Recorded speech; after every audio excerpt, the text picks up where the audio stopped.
सभी को नमस्कार। मैं आचार्य डॉक्टर रणजीत सिंह रघुवंशी। हमारे प्रसिद्ध आध्यात्मिक खंड प्रज्ञानम ब्रह्म के भाग त्रयोदश में प्रस्तुत विषय है जाति भेदा अमानवीय।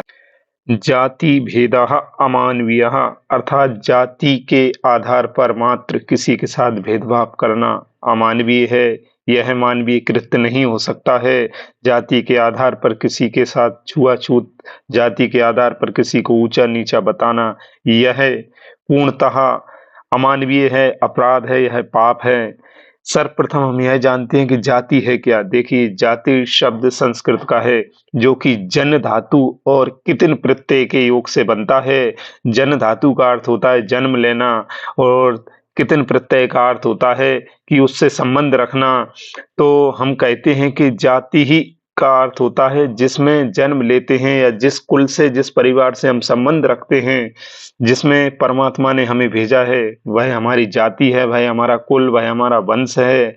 और कोई व्यक्ति जन्म लेने मात्र से, किसी जाति विशेष में पैदा होने मात्र से ऊंचा या नीचा, श्रेष्ठ या निकृष्ट नहीं हो सकता है, क्योंकि जाति में जन्म हमें परमात्मा ने दिया है। कोई व्यक्ति स्वेच्छा से किसी जाति में जन्म नहीं लेता है। परमात्मा ने जिसे जिस कुल में, जिस वंश में पैदा कर दिया, भेज दिया, वो उसमें रहता है और वही उसकी पहचान बनती है। हम कैसे कह सकते हैं कि कोई जाति ऊंची है या कोई जाति नीची है? क्या केवल जाति मात्र में जन्म लेने से कोई ऊंचा नीचा हो सकता है? ये बिल्कुल पूर्णतः अमानवीय है, ऐसा नहीं हो सकता है। और मैं तो कहता हूं कि यदि कोई धर्म ग्रंथ भी ऐसा कहता है, ऐसी घोषणा करता है कि कोई व्यक्ति मात्र इसलिए ऊंचा है कि उसने उस जाति में जन्म लिया है, कोई व्यक्ति मात्र इसलिए नीचा है कि उसने उस जाति में जन्म लिया है, तो मैं कहता हूं कि उसमें अवश्य ही किसी ने कुछ मिलावट की होगी, उसमें किसी ने कुछ प्रक्षिप्त किया होगा। क्योंकि धर्म ग्रंथ ऋषि मुनियों ने लिखे हैं, वो परम तत्व को जानने वाले परम ज्ञानी लोग थे। वो इतनी तुच्छ बात नहीं कह सकते हैं कि वो मानव मानव में भेद कर दें। अवश्य ही उसमें प्रक्षिप्त हुआ होगा, उसमें किसी ने कुछ मिलावट की होगी। कि कोई भी धर्म ग्रंथ इतनी नीची बात नहीं कह सकता कि जाति मात्र में जन्म लेने से कोई ऊंचा नीचा होता है। मैं इन बातों को स्वीकार नहीं करता हूं। आप ऐसे समझिए, कोई राम को भजता है, कोई कृष्ण को, कोई हनुमान को पूज रहा है, कोई शिव की आराधना कर रहा है, कोई दुर्गा का भक्त है, तो किसी का आराध्य गणेश है, किसी ने विष्णु का मंदिर बना लिया है और वो विष्णुमय हो गया। तो इसका अर्थ यह नहीं कि राम ऊंचे हो गए, कृष्ण नीचे हो गए, हनुमान ऊंचे हो गए, शिव नीचे हो गए, कि दुर्गा श्रेष्ठ हो गई, गणेश हीन हो गए, कि विष्णु उत्कृष्ट हो गए, कोई और निकृष्ट हो गया। ये नहीं हो सकता है, क्योंकि इन राम, कृष्ण, हनुमान, शिव, दुर्गा, गणेश, विष्णु, इन सब के मूल में क्या है? इन सब के मूल में तो परमात्मा ही है, और परमात्मा तो एक है। एकम सद विप्रा बहुधा वदंती, हमारा ऋग्वेद कहता है कि ईश्वर एक है, उसे बहुत नामों से जाना जाता है। तो जब राम, कृष्ण, हनुमान, शिव, दुर्गा, गणेश, विष्णु आदि के मूल में एक परमात्मा है, एक ईश्वर है, उसी प्रकार जो हमारी जातियां हैं, कोई रघुवंशी है, कोई यादव है, कोई शर्मा है, कोई चर्मकार है, कोई भंगी है, कोई आदिवासी है, उन सबके मूल में भी एक ही व्यक्ति है, एक ही मानव है। जिस प्रकार सभी देवों का, सभी ईश्वरों का मूल एक परमात्मा है, उसी प्रकार सभी जातियों का मूल भी एक है और वह मानव है, और मानव के अतिरिक्त कोई नहीं है। अब हम समझते हैं कि मानव है क्या, मानव शब्द कैसे बना, तो मैं आपको बता दूं कि यह मानव शब्द भी संस्कृत का है। मनु धन अण, अर्थात मनु शब्द में अण प्रत्यय लगाने से मानव शब्द बनता है, जिसका अर्थ होता है मनुः अपत्यम, अर्थात मनु की संतान। तो कहते हैं कि जो राजा मनु थे, उस मनु राजा की जो संतान है वही मानव कहलाती है। तो आज पृथ्वी पर जितने मानव हैं वो सभी एक ही मनु की संतान हैं, एक ही मनु के वंशज हैं। तो फिर जाति मात्र के आधार पर कोई ऊंचा नीचा कैसे हो सकता है? जब प्रथम व्यक्ति और आदि पुरुष मनु थे, तो जितने मानव बने हैं वो सभी मनु से ही बने हैं, वो मनु के ही वंशज हैं। जितनी जातियां बनी हैं वो सभी मनु के वंशजों की हैं। तो फिर बताइए, एक व्यक्ति के ही वंशज ऊंचे और नीचे कैसे हो सकते हैं? एक व्यक्ति के ही अनेक वंशज अनेक प्रकार से ऊंचे नीचे, श्रेष्ठ हीन आदि विभाजनों में कैसे विभक्त हो सकते हैं? अर्थात यह संभव नहीं है। जब मनु एक हैं, अर्थात हमारे पूर्वज एक हैं, तो फिर हम जितने मानव हैं वो सभी समान हैं। जाति मात्र हमारी पहचान है, वो हमारे कुल का प्रतीक है, वो हमारे वंश की एक परंपरा मात्र है, किंतु जाति किसी के छुआछूत या भेदभाव का आधार नहीं हो सकती है। जाति मात्र में जन्म लेने से कोई व्यक्ति श्रेष्ठ और हीन नहीं हो सकता है। श्रेष्ठता या निकृष्टता आचरण से होती है, जाति से नहीं। इसके बहुत सारे उदाहरण हमें हमारे ही भारतीय इतिहास में मिल जाते हैं। देखिए, जाति से पंडित था, वर्ण से ब्राह्मण, किंतु आचरण में क्या था? अधर्म। तो कौन कहलाया? रावण।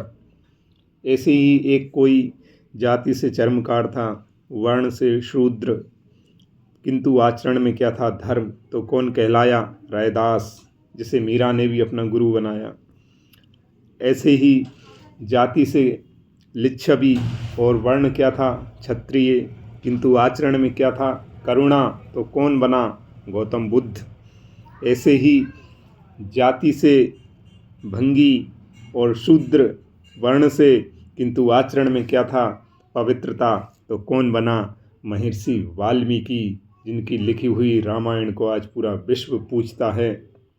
कहने का अभिप्राय यही है कि कोई व्यक्ति श्रेष्ठ है या निकृष्ट है, यह उसकी जाति से निर्धारित नहीं होता। यह निर्धारित होता है उसके कर्म से, उसके आचरण से, उसकी सोच से, उसकी विचारधारा से और उसकी जीवन जीने की शैली से।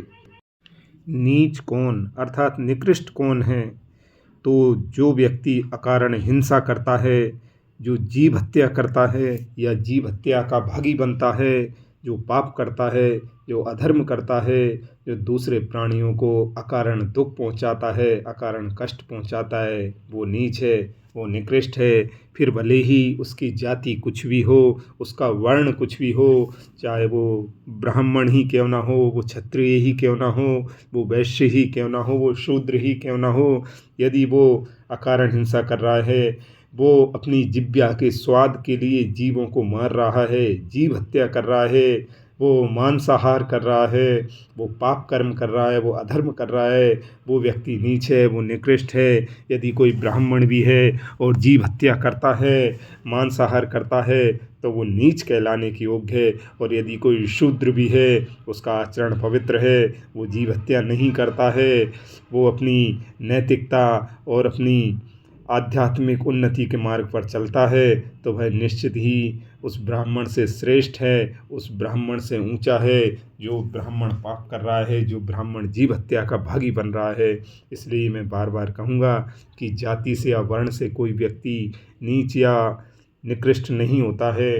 नीच और निकृष्ट वही है जिसका आचरण नीच है, जिसका काम अधर्म का है, जिसका काम पाप का है, जो जीव हत्या कर रहा है, जो जीव हत्या का भागी बन रहा है और जो अपने मन वचन और कर्म से अकारण किसी निर्दोष प्राणी को पीड़ा पहुंचा रहा है, कष्ट पहुंचा रहा है, वही नीच है। उससे बड़ा नीच और कोई नहीं हो सकता। फिर उस नीच की जाति न देखी जाए, केवल उस नीच का आचरण देखा जाए, जिसके हृदय में दूसरे प्राणियों के प्रति दया है, करुणा है, ममता है, जो जीव हत्या नहीं कर रहे हैं, जो जीव हत्या के भागी नहीं बन रहे हैं, जो धर्म और अध्यात्म के मार्ग पर चल रहे हैं, वही ऊंच हैं और वही मनुष्य श्रेष्ठ हैं। फिर चाहे उनकी जाति, उनका वर्ण कुछ भी हो।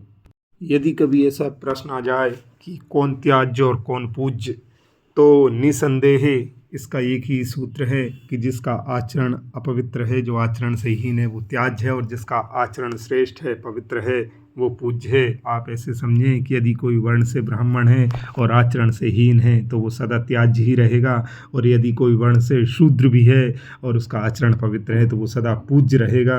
परमात्मा आचरण देखता है, वर्ण और जाति नहीं। ये वर्ण और जातियाँ तो हमारी बनाई हुई हैं, ये समाज की व्यवस्था के आधार हैं, इनका और कोई औचित्य नहीं है। परमात्मा की दृष्टि में सभी मानव समान हैं, सभी परमात्मा की संतान हैं। सनातन के चारों वर्ण धर्म रूपी छत की चार दीवारें जिस प्रकार हमारे जो मकान की छत होती है वो 4 दीवारों पर टिकी होती है। कोई भी दीवार श्रेष्ठ और हीन नहीं होती, ऊँची और नीची नहीं होती, चारों दीवार बराबर होती हैं। उसी प्रकार सनातन के चारों वर्ण बराबर हैं। भारत की एक सहस्र वर्ष अर्थात 1000 साल की गुलामी के जो कारण रहे हैं, उसमें एक महत्वपूर्ण कारण हमारा जातिगत भेदभाव भी है। जाति बुरी नहीं होती, आचरण बुरा होता है। जाति कुछ भी हो, हमारा आचरण पवित्र होना चाहिए। हमें अपनी जाति, अपने वर्ण, अपने धर्म और अपने राष्ट्र पर गर्व होना चाहिए। जातियाँ परमात्मा के भेदभाव का आधार नहीं हो सकती हैं। परमात्मा की सभी संतानें एक बराबर हैं, सभी परमात्मा के बनाए हुए हैं, सभी के अंदर परमात्मा का निवास है।